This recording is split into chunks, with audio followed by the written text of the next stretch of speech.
Iran, a mysterious land, a secret and exotic Persian culture, rich in the ancient traditions of literature and trade. A country of magnificent monuments, modern cities, and astonishing natural beauty. Beni Rebel was born in Iran and is returning to his native country for the first time after 20 years. Now a renowned wildlife photographer, he is on a mission to raise the profile of Iran's natural world and help protect it. His journey is to explore the little-known nature reserves of a country that has been inaccessible to much of the Western world.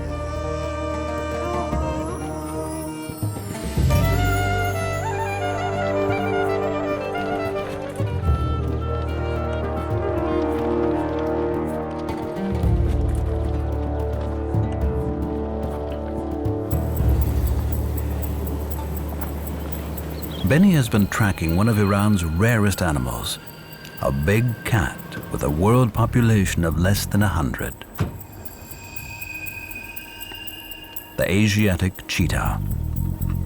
This male has just brought down a hare. Last night, Beni had his first magical encounter with this impressive cat, and he has returned to try and get some more photos.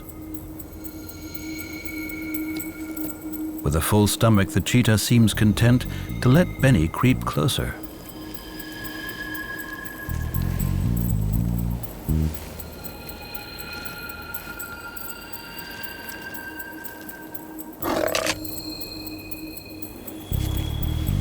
He knows it's important to read the animal's body language, but the cheetah shows no aggression.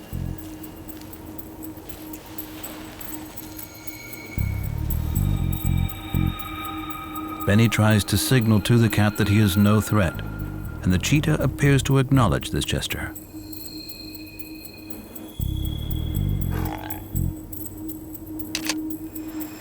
Beni closes the distance, and so does the cheetah.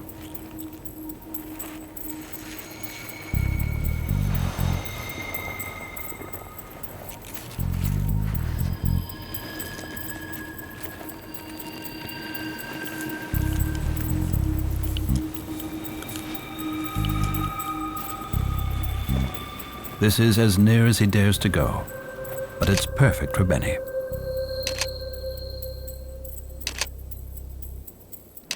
Powerful images of cheetah and other big cats play an important role in Persian art and literature. Animals feature in the stories of old and are often used to symbolize human traits and characteristics.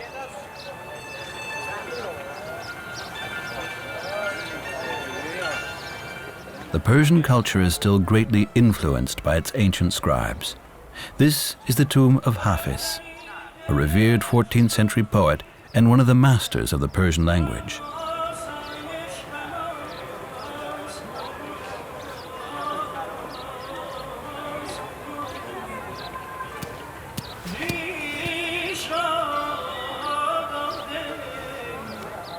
Even today, the people learn his poems by heart and use them as proverbs and sayings.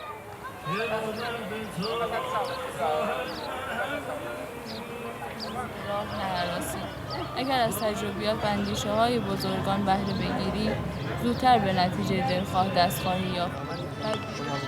The lyrical prose brings the generations together. Hafiz's vivid stories provide many with inspiration and answers to life itself. But there are less conventional ways to learn about life and reveal your fortune. Beni is persuaded to discover his fate.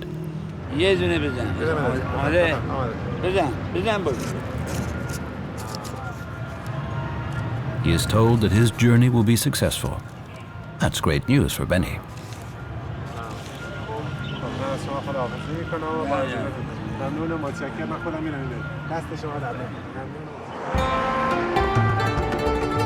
His journey takes him southeast to Baram Gur, named after a 5th century ruler with a passion for hunting.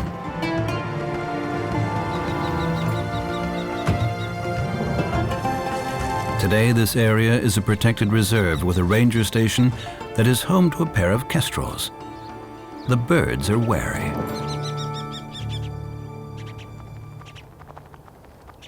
They are still hunted in Iran, and their nests raided for eggs that are sold to Arab sheiks. Falconry is a big sport there, and the birds are worth vast sums of money. Benny has found another unusual visitor here. It's an immature Eurasian black vulture.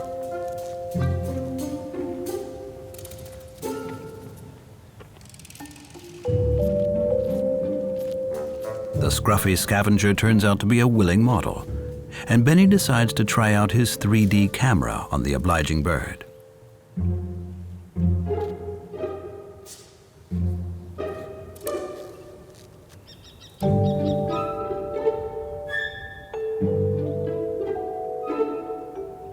The two cameras side by side will create a 3D effect when the two pictures are merged.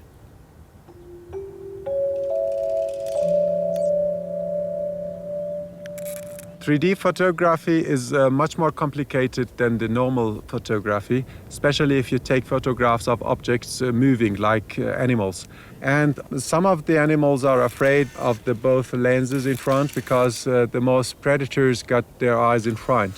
So they think it's a predator, so it's better to talk to the animals with very, very easy and relaxed voice, so they are relaxed also and you can take the photographs. So it's much more complicated than the normal photography. Oblivious to the photo shoot below, the kestrels continue to hunt between the telegraph poles, catching small prey like lizards.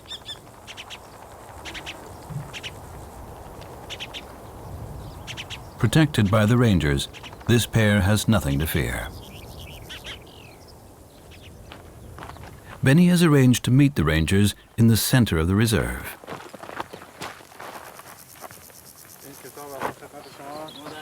Persian tradition requires the visitor to bring a small gift.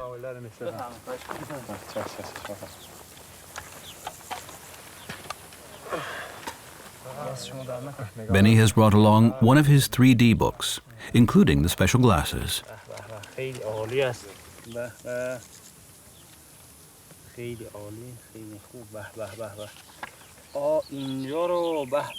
3D pictures have the desired effect. The rangers are impressed.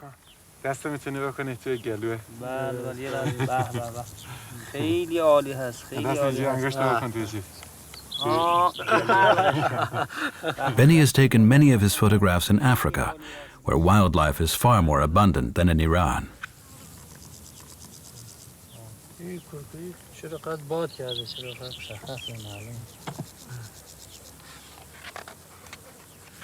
Sadly, lions disappeared from Iran over 70 years ago.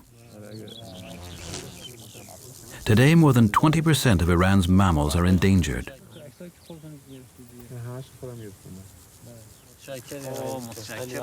Benny is impressed at the rangers' knowledge, and they are in awe of his dedication and photographic skills.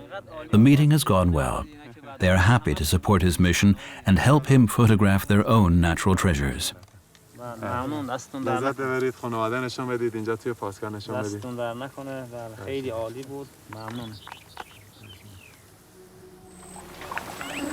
At the height of summer, the southern and eastern parts of Iran are arid and parched. It is a harsh climate with extreme heat and no more than 300 millimeters of rain a year.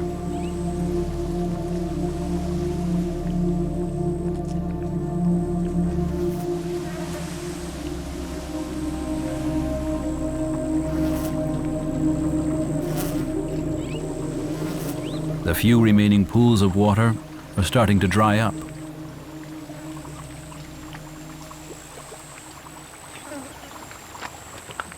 Benny and the ranger prepare for a hot, dry journey. More adapted to these extreme conditions is the desert monitor lizard.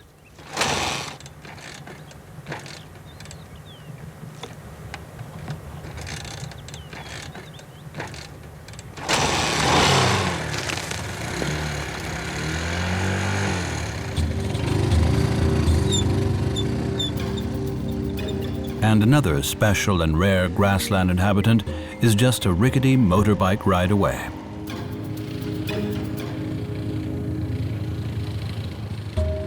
It hides deep within the vast landscape and can spot people from nearly a mile away.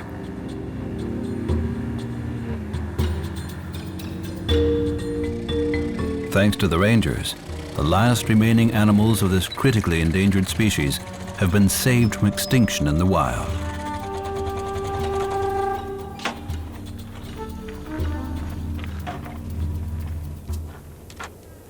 It's an onager, or Persian wild ass.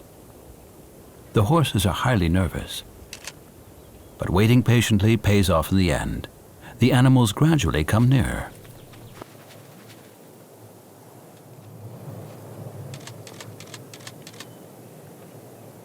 The onager is now only found in Iran.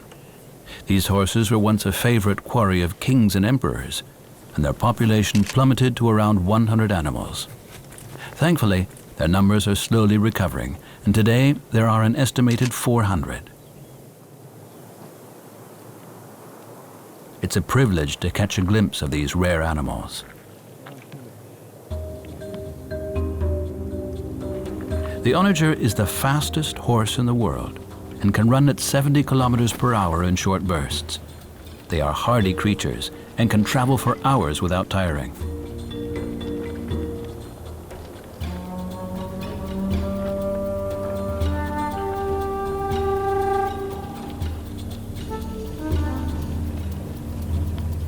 The ranger continues with his patrol of the park.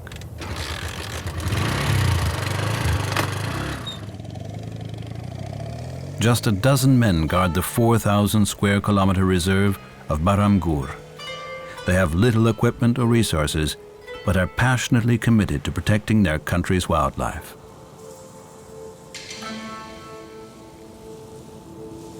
In the heart of the desert, hidden within an oasis, is another of Iran's natural treasures.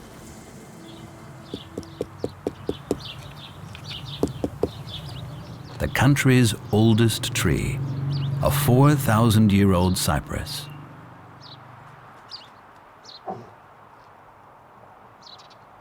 It's over 25 meters high, with a trunk nearly 4 meters in diameter. This tree is so important that it has its own dedicated tree warden, who checks it on a daily basis for signs of damage or disease.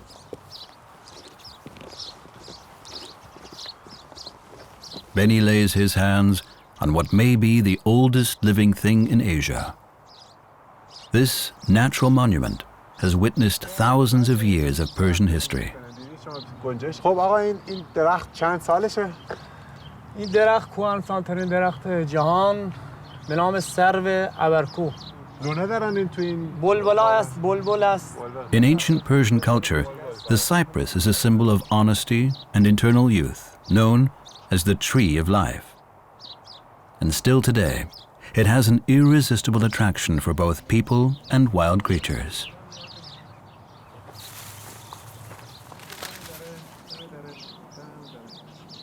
A planted hedge protects the roots from being damaged by footsteps.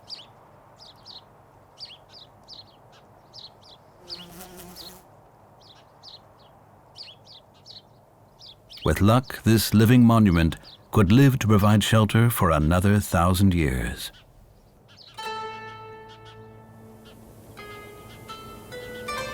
In contrast, the deserts and arid grasslands appear less welcoming to life. But even here, small communities of people and their animals manage to survive. The Kashkai nomads travel with their herds through the vast steppes.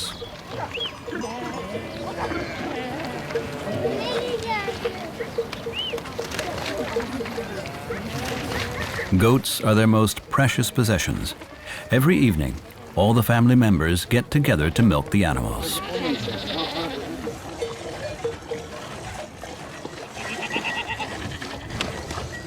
Benny documents this traditional way of life. No one knows how long these ancient customs will be preserved.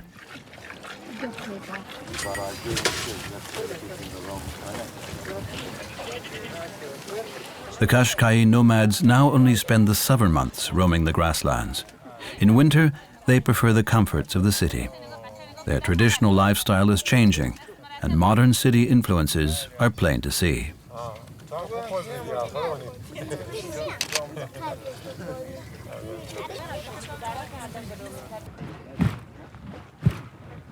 But many things are still done the old-fashioned way.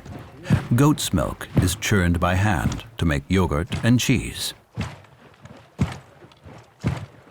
Milk is a lifeline, and these people make the most of it. The products made can be stored for months to provide the nomads with valuable food during lean times.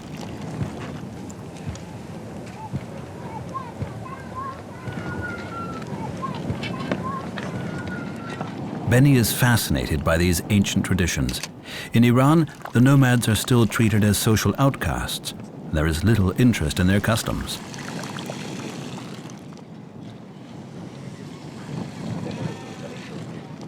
Back in the tents, the family heads test the quality of the goat's milk.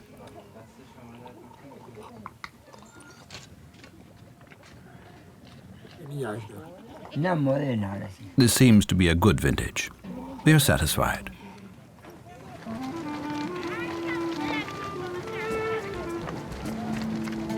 The Kashkai have used this hostile habitat to great effect for generations. The little that grows here is just enough to sustain the livestock, and their nomadic lifestyle prevents the land from being overgrazed.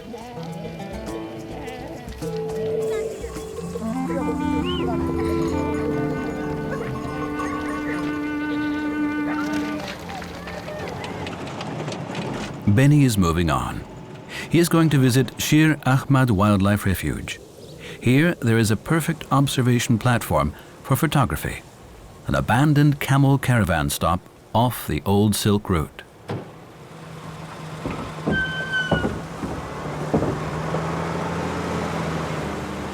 The lodge is around 200 years old and has been renovated by the wildlife wardens. Elsewhere, many such buildings have been left to crumble, of no use to man, but a small gift to nature. The mud and stone walls offer a shady refuge for birds. For Benny and Hamid, the derelict lodge is the perfect place to pitch their tent.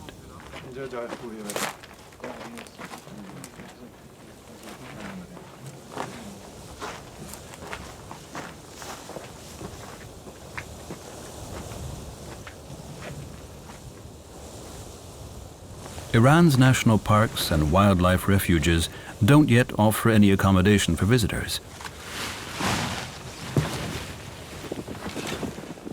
This is basic, no-frills camping with the most simple of facilities. But the view is worth it, and a small pool right in front of the lodge is likely to attract wildlife.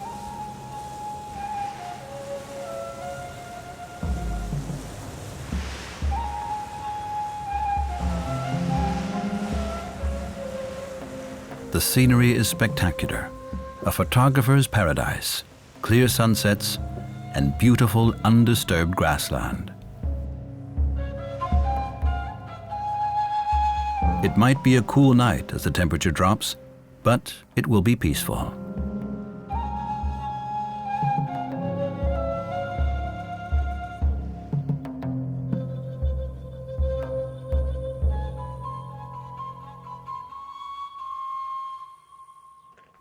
Early the next morning, Benny gets into position.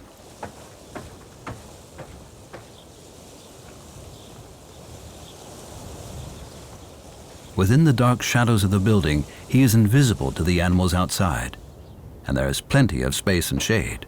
Now all he has to do is wait.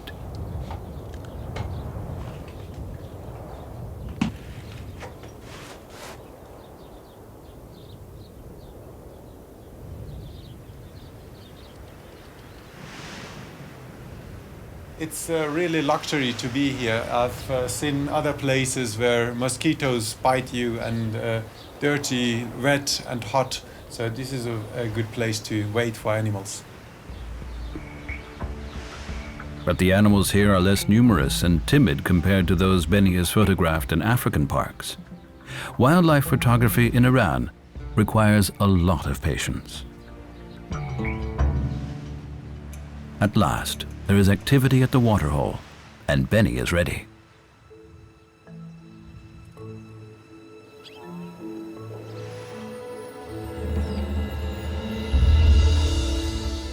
They are Persian gazelles. Large herds of these elegant animals once roamed the steppes of Iran, but mass slaughter over generations means they are now rare and endangered. Today, it's unusual to come across large numbers of these gazelles. But Benny is lucky, and two young males test their strength against each other.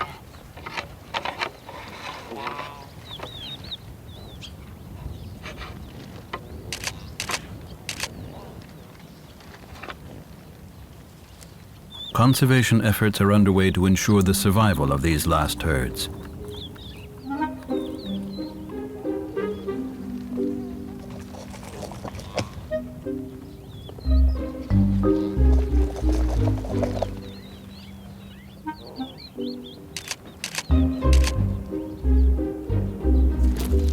It is reassuring to see so many youngsters and a group that are confident, healthy, and obviously breeding.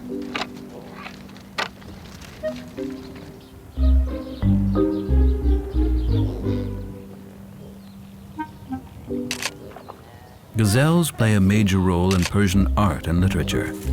Their gracefulness and elegance is a symbol of female beauty and has inspired many a romantic poem.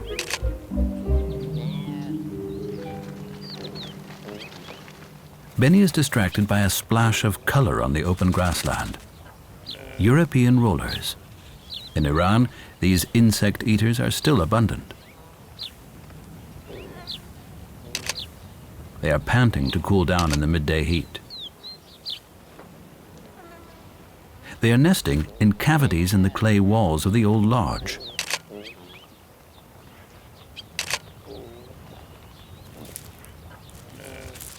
The gazelles have come down to the waterhole. They are particularly cautious. There could be predators lurking here. A venomous viper. Although they are not after the gazelles, it pays to be careful. The snake is over 1 meter long and powerful. Beyond the pool, the dry grassland gives way to more bushy scrub. This habitat attracts smaller and more numerous grassland specialists.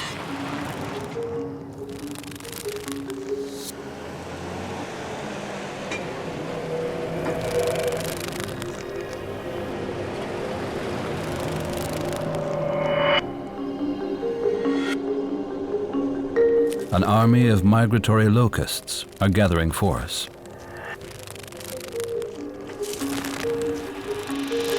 Large swarms of these insatiable insects can form undetected in the desert and travel en masse to ravage surrounding farms.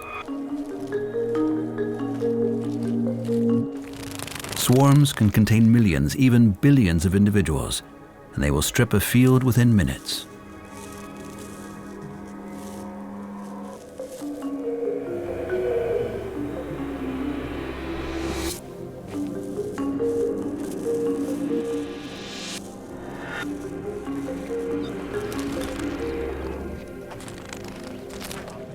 But in small numbers, they are no trouble. And for Benny, they are simply another delightful wildlife attraction.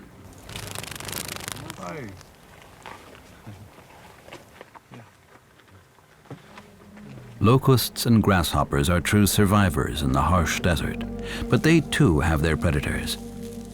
Bizarre but perfectly camouflaged forms have evolved to blend into the surroundings and hide in the scrub.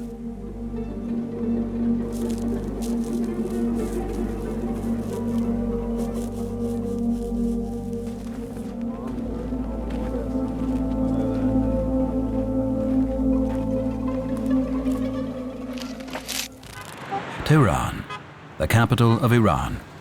The name means warm place, and indeed it is. This city of 8 million inhabitants is surrounded by hot deserts and rugged mountains. The green parks provide relief from the harsh landscape. In many parks and markets, the old tradition of keeping goldfinches in cages is still alive today, and these colorful birds delight visitors with their song.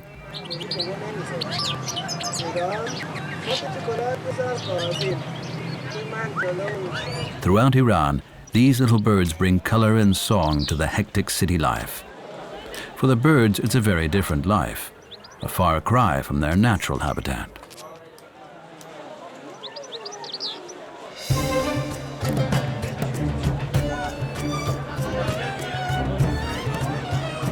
Tehran is the pulsating heart of the country. It's the cultural and business center of Iran.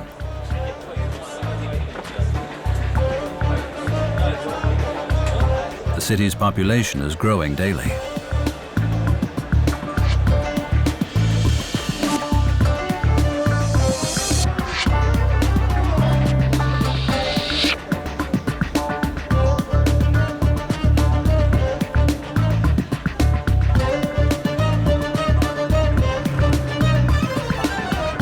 The hustle and bustle of city life leaves many with a yearning for the tranquility of nature. And some find it in their own gardens. Those who can afford to create their own little pieces of paradise. Hassan Soleimani is a businessman with a passion. He keeps bees. With over a dozen hives, the businessman spends much of his spare time looking after them.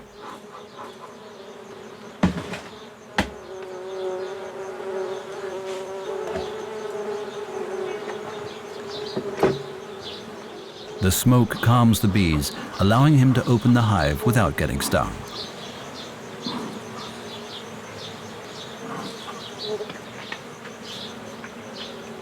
Beekeeping has a long tradition in Iran. The Islamic Quran specifically mentions bees as assiduous and valuable creatures.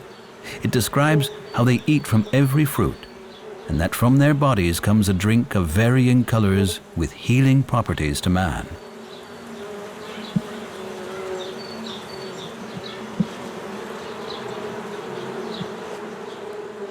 The liquid gold produced by the bees is seen as a precious gift from God.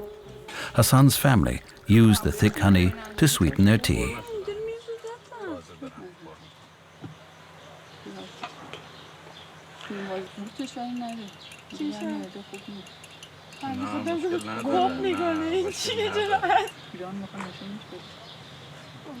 Also, the mosques are surrounded by green gardens and refreshing fountains.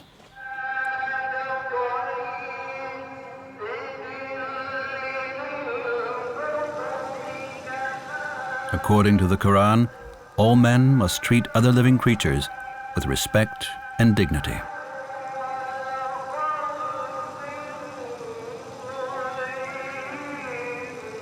Before Islam was introduced to Iran, religion had a more fiery relationship with nature.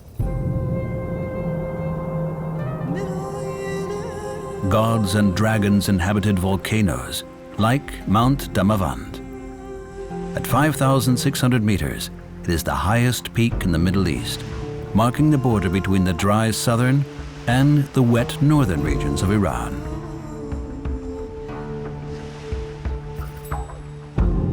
The Alborz Mountains in the far north of the country are covered in deciduous woodlands that resemble those in Europe. It is home to Iran's oldest national park, Golestan.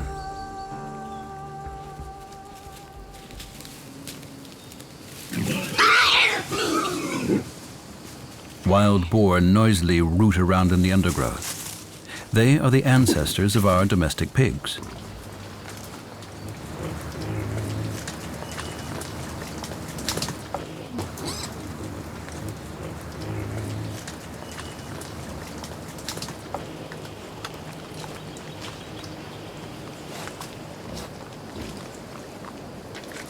The sows with young are nervous. Benny takes care to keep some trees between himself and the animals. A mother with young will defend her family vigorously.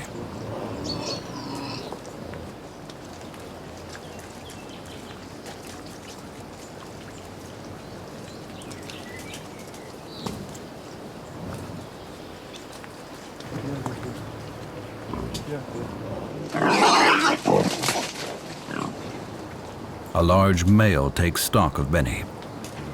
Will it come to a showdown? Benny tries to remain calm.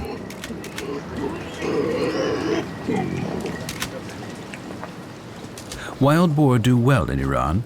Eating pigs is forbidden under Islamic law, and many Muslims will not even touch the animals. Increasingly, the fearless pigs come into human settlements, raiding the fields and orchards. It's causing a growing conflict between animals and man.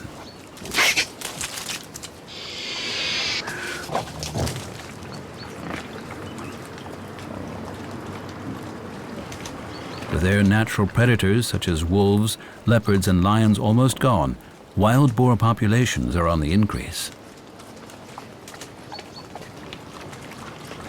But there is one predator in these forests that will still take one of the young piglets given the chance. The brown bear. The Alborz Mountains still hold up to a few dozen bears, and most other animals will give them a wide berth.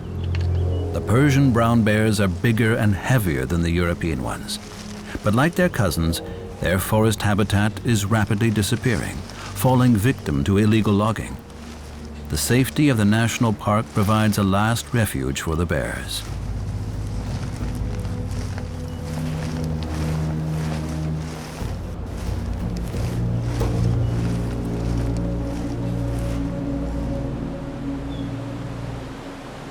Iran's ancient forests remained untouched by the Ice Age.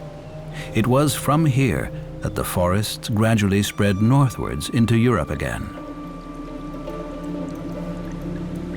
The green mountainsides are like gigantic sponges that gratefully soak up the water from the clouds.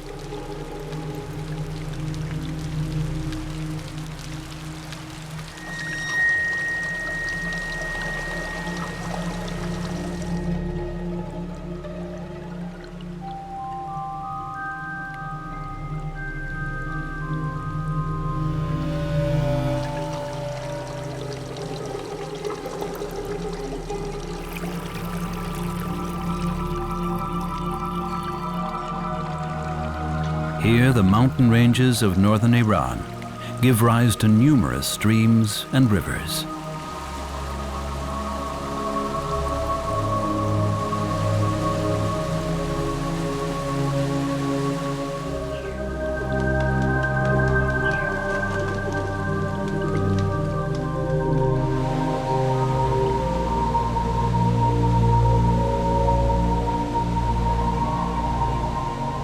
Water is a precious resource in most parts of this hot and arid country. Not surprisingly, these secluded, cool spots are a favorite retreat. The lush green vegetation and fresh air are a welcome change for many city dwellers. This is the wettest region of Iran, creating a prehistoric Garden of Eden.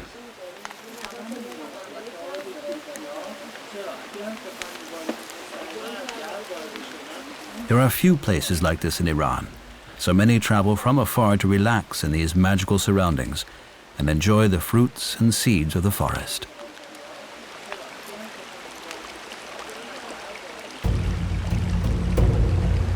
There is plenty of space for both humans and animals here. Brown bears avoid the visitors by retreating to the less accessible parts of the forest. They are naturally solitary creatures for most of the year, and only socialize to mate.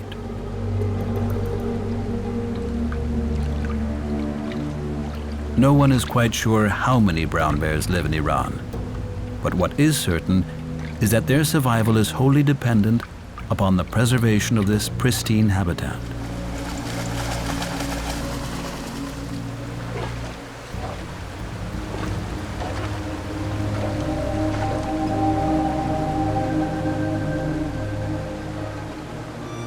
The forests of Golestan National Park are a favorite attraction.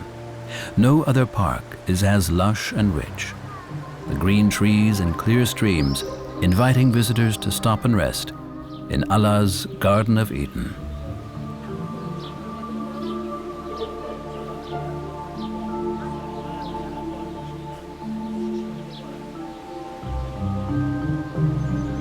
The animals here have learned to give way to human visitors.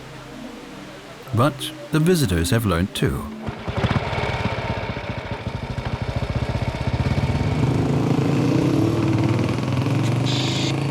They leave the park and allow peace and quiet to return to the forest.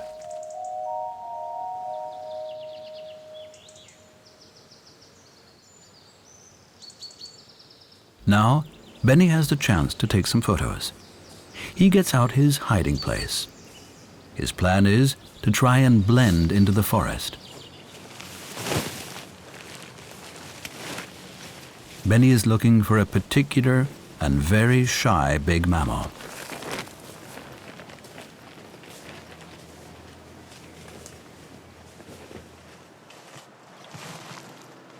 He needs to settle quickly and keep very quiet.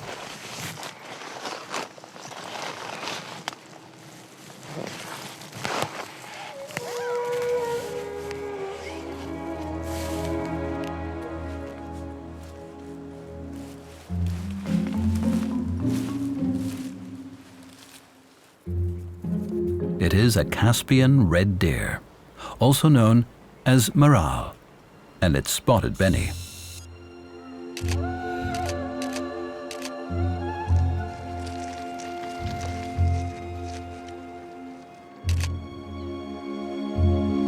They were once hunted for their antlers that were used to make knife handles. Today, the remaining populations of red deer are protected and only found in pristine forests in the north of Iran.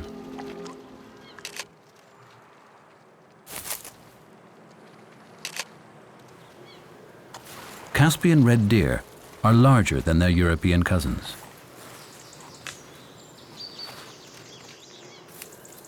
Nothing is wasted in nature. Deer droppings are quickly found by dung beetles that shape them into small balls to lay their eggs in. There seems to be a dispute as to who owns this ball.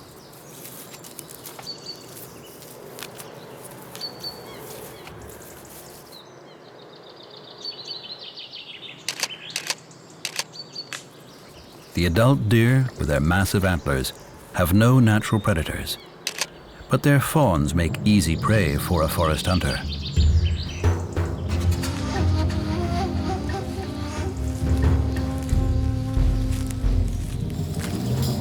The Persian leopard. Their main prey are young or weak wild boar and deer.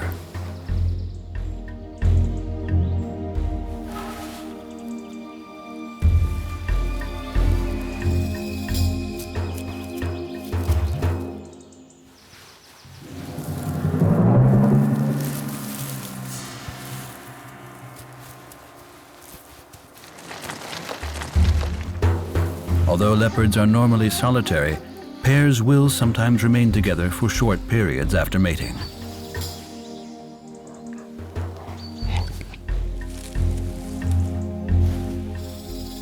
Persian leopards are the largest of the species, and they are lighter in color than their African cousins.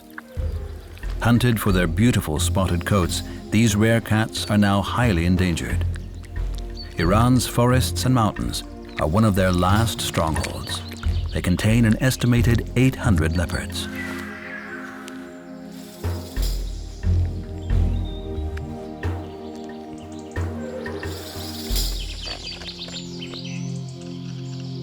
Benny has now built up an impressive library of images that prove the richness of the habitats he has visited.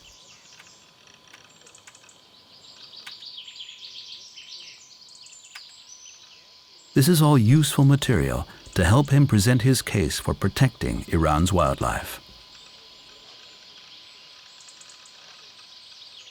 I'm a wildlife photographer, but sometimes it's better to take videos to show some problems or some issues with the movements into pictures. So it's much better to make some problems understandable for the environmental protection issues with videos than with photographs. That's why I take sometimes videos. In Golestan, as in many national parks, human and animal living space can sometimes overlap, causing conflict.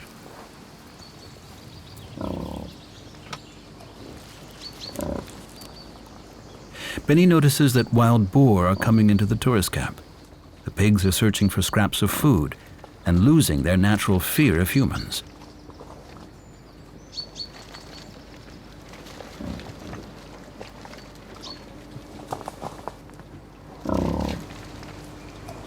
And their young are quickly learning to copy this new way of life. Benny knows that this could pose problems for the park and the animals in the future. Benny also notices other problems facing the national park.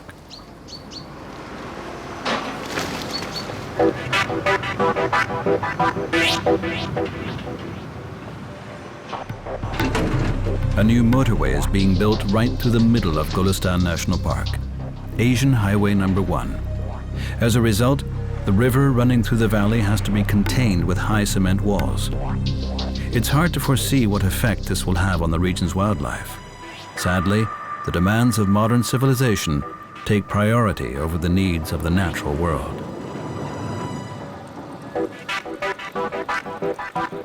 As you see, there is a wound in the national park, and it's a genetic problem for some of the animals because the animals on this side of the road can't have the contact with the animals on the other side of the road. So there is a wall between them.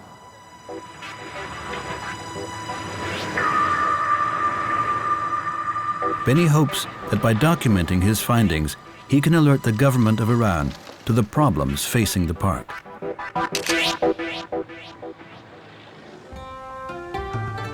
The last leg of Benny's journey takes him from Golestan to the far north of the country, to the banks of the Caspian Sea. This is the largest body of inland water in the world, even bigger than Benny's second home, Germany.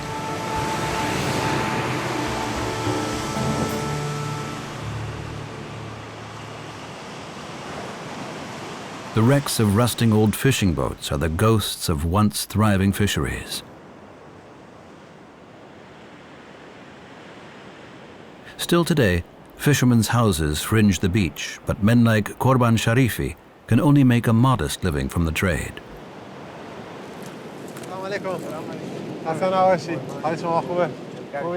He guards the temporary village when the fishing season is over, and most of his companions have left.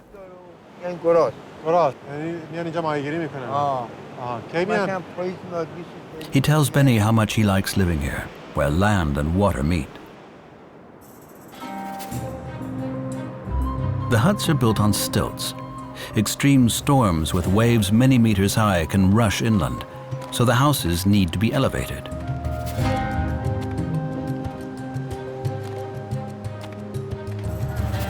The harsh climate here attracts only a few hardy people.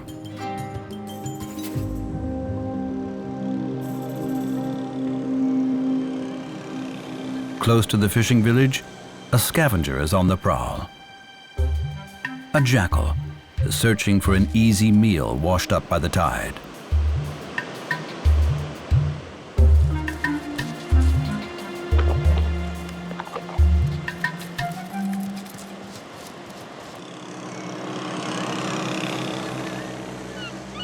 The jackal is a reminder of the past, when wilder creatures inhabited this shoreline.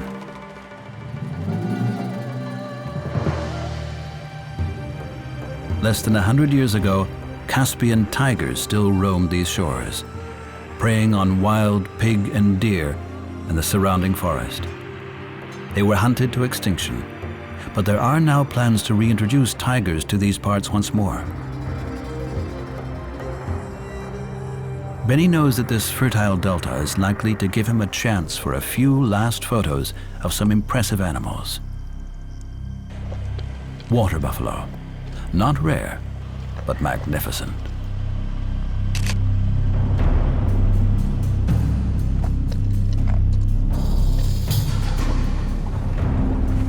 They are closely related to the endangered wild water buffalo from Southeast Asia. Although these are domestic animals, the sturdy beasts are allowed to roam freely through the grassland and marshes. They cope better with the humid climate here than any other cattle.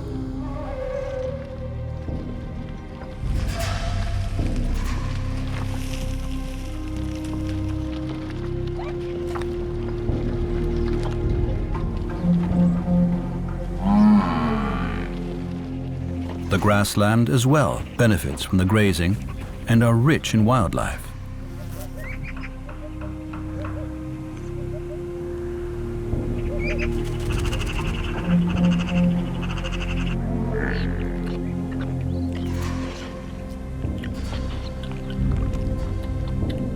The buffaloes are valuable livestock for the people, providing meat, milk, and leather, whilst their dung is used as fertilizer.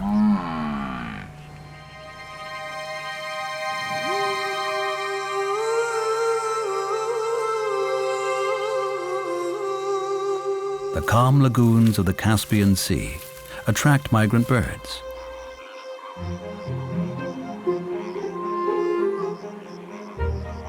Greater flamingos come to feed in its saline waters.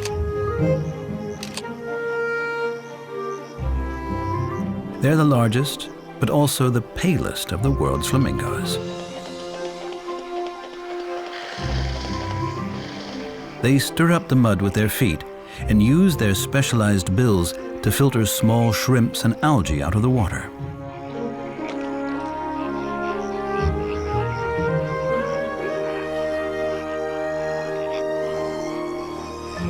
The flamingos come here each winter in their thousands.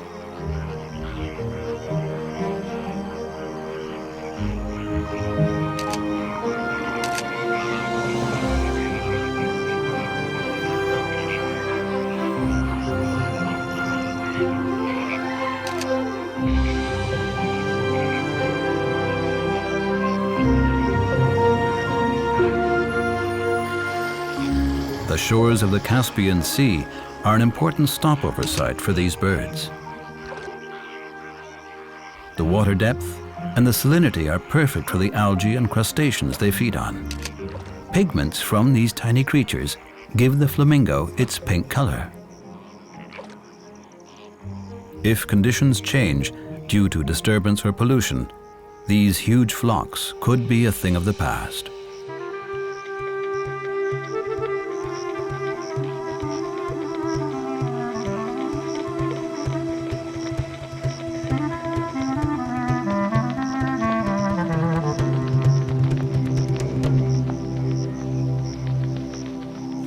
Benny is nearing the end of his 6-week expedition. He has traveled 7,000 kilometers through Iran, yet seen only a fraction of this vast and little-known land.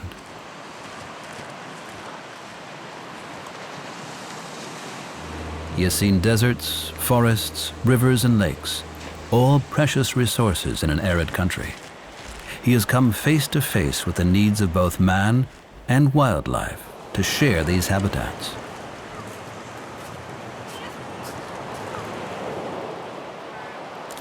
By the shores of the Caspian Sea, Benny takes time to evaluate what he has learned on his return visit to his native country. He has captured some stunning images of wildlife and wild places, and is encouraged by the richness of his findings and the affection of the people for their country's natural world. He has also written a report, which he plans to send to the Minister for the Environment. His mission is to add his voice to those of others trying to save Iran's remaining wildernesses. I have already some connections in Iran. They try to do some projects for saving nature, what is left in the nature. And I hope that I can keep the contact and work with these people to conserve what is left for the next generations. Iran. Benny is hopeful for the future of his country. Iran's secret wilderness is a mosaic of beautiful and contrasting habitats. It is a country where different continents collide to create an almost impossibly rich diversity of animals existing side by side.